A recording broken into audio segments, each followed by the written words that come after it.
আসসালামু আলাইকুম প্রিয় দর্শক, একটা গুরুতর অভিযোগ নিয়ে আজ কথা বলবো।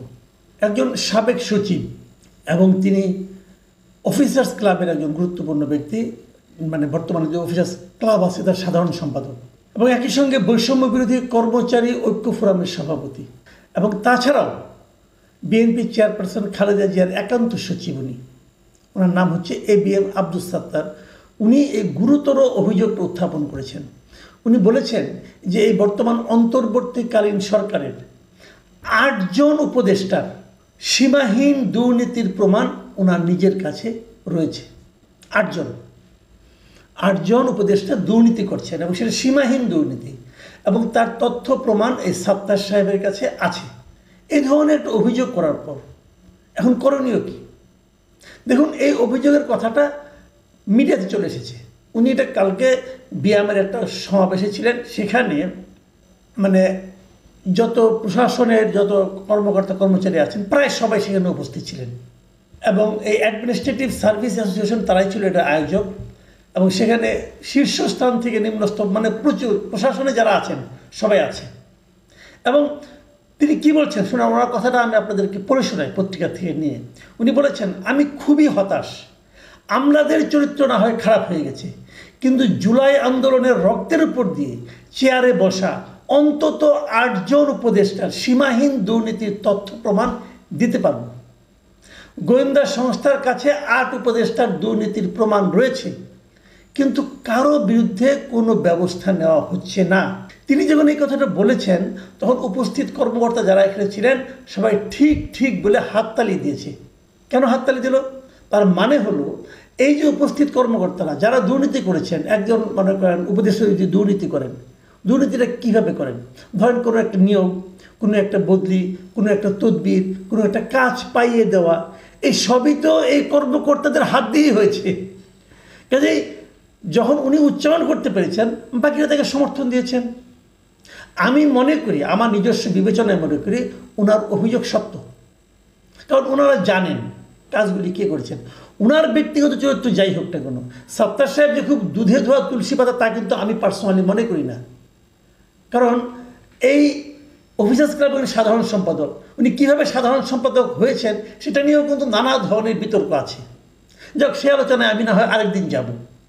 সে যেই হোক না কেন, যদি ওনার কাছে তথ্য প্রমাণ থাকে এবং উপস্থিত সকল কর্মকর্তারা যদি ঠিক ঠিক বলে হাততালি দেয়, আমি ধরে নেব অভিযোগটা ঠিক এবং ওনার কাছে তথ্য প্রমাণ আছে। এবং তথ্য প্রমাণ যদি থাকে, কার বিরুদ্ধে আছে? উপদেষ্টাদের বিরুদ্ধে। উপদেষ্টা কারা?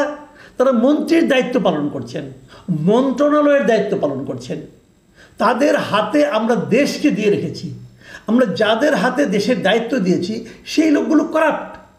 এটা ভাবতেও তো আমার গা শিউরে ওঠে। এটা কিভাবে সম্ভব? কিভাবে সম্ভব? তারা দেখেন কত বড় একটা আন্দোলনের মাধ্যমে তারা কিন্তু দায়িত্বে গিয়েছেন।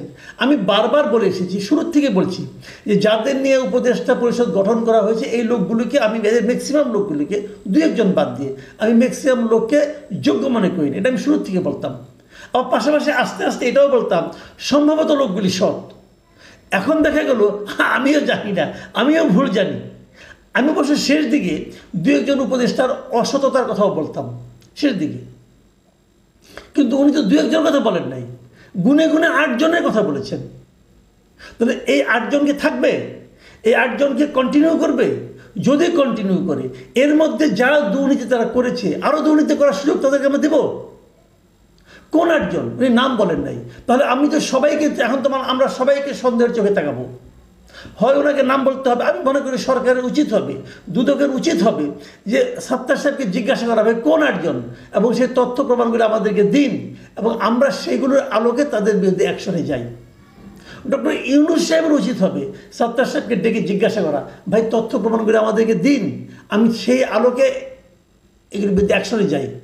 যদি না দেন, যদি না চান, যদি দুদক না চায়, ডক্টর ইউনূস জানতে না চায়, তাহলে কিন্তু এই দুর্নীতির দায় কিন্তু দুদককেও নিতে হবে, ডক্টর ইউনূসকেও নিতে হবে।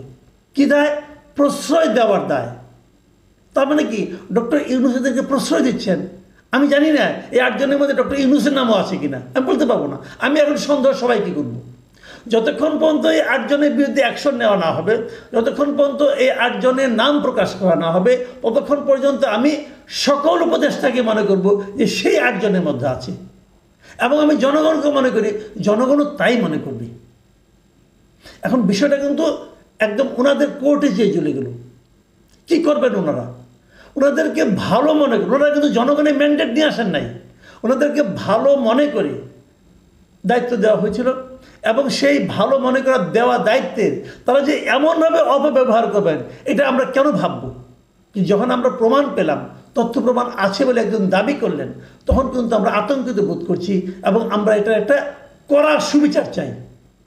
এই সুবিচার কি ডক্টর ইউনূসের সরকার অথবা দেশের স্বাধীন প্রতিষ্ঠান দুদক করবেন? দুদকের কি সে মেরুদণ্ড আছে? নাকি দুদক খেলে কিছু ল্যাংরা আতুরকে ধরে এনে বাহাদুরি নেবেন? নাকি দুদক সরকারের রাজনৈতিক প্রতিহিংসা চরিতার্থ করার হাতিয়ার হিসেবে ব্যবহৃত হতে থাকবেন? এই জিনিসটা আমরা জানতে চাই। দুদকের স্বতঃপ্রণোদিত হয়ে সত্তার সাহেবের সঙ্গে যোগাযোগ করা উচিত। সত্তার সাহেব আরেকটা অভিযোগ তুলেছেন। তিনি বলেছেন যে ওনার কষ্ট লাগে যখন একজন উপদেষ্টার এপিএসের অ্যাকাউন্টে 200 কোটি টাকা পাওয়া যায়, কিন্তু তার বিরুদ্ধে কোনো ব্যবস্থা নেওয়া হয় না। উনি এই কথাও বলেছেন। উনি আরেকটা প্রশ্ন করেছেন, সেটা কিন্তু দুর্নীতি না, যোগ্যতা নিয়ে প্রশ্ন করেছেন। তিনি প্রশ্ন করেন, কি বলেন শুনেন কি বলেছেন উনি। স্বাস্থ্য মন্ত্রণালয়ের মতো একটি মন্ত্রণালয় নূরজাহান বেগম চালাতে পারেন? স্থানীয় সরকার মন্ত্রণালয় এবং যুব ও ক্রীড়া মন্ত্রণালয়ের মতো দুটি গুরুত্বপূর্ণ মন্ত্রণালয় একজন অনভিজ্ঞ উপদেষ্টা দিয়ে চালানো ঠিক হচ্ছে? দেখুন, এই দুইটা প্রশ্ন কিন্তু আমি শুরু থেকেই করে আসছি।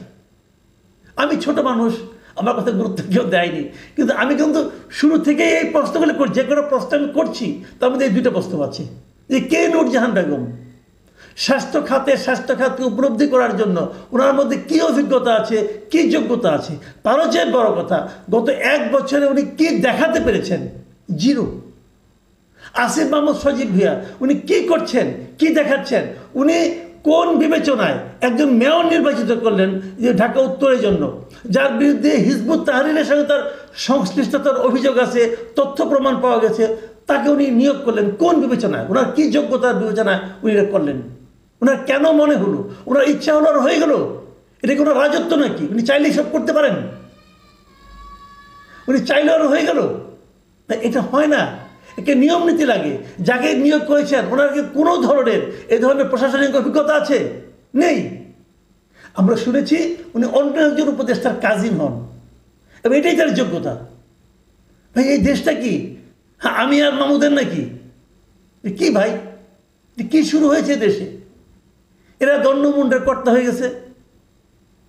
আবার উনি কি করলেন, দক্ষিণে মেয়র যিনি নির্বাচিত হয়েছিলেন বলে আদালত রায় দিয়েছে, তাকে শপথ দিতে দিলেন না।